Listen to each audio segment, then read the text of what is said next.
Après la mort de Johnny Hallyday, place à la guerre de l'héritage au sein de la famille.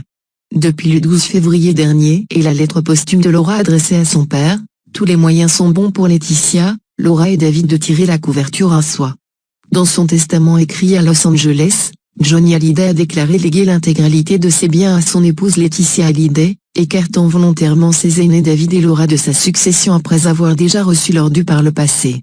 Sauf qu'aux yeux de la loi française, contrairement à la législation américaine, il est interdit de déshériter ses enfants.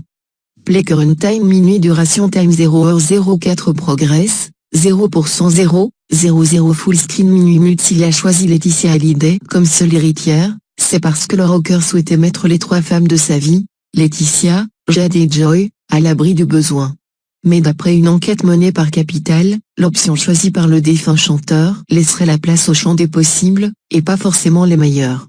Jade et Joy ne pourront toucher la part de leur héritage qu'une fois leur majorité atteinte et le décès de leur mère. Des conditions qui, selon certains avocats, ne prédisent rien de bon pour la suite, et ce, pour plusieurs raisons.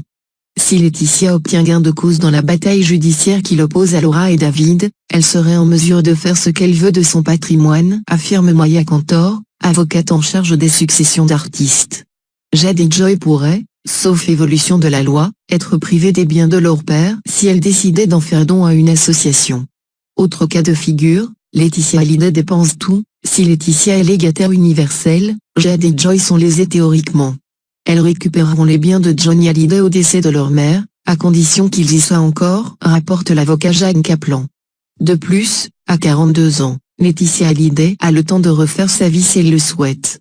Un second mariage pourra aboutir à l'adoption de nouveaux enfants et donc à une redistribution des parts réservées au départ aux filles du couple.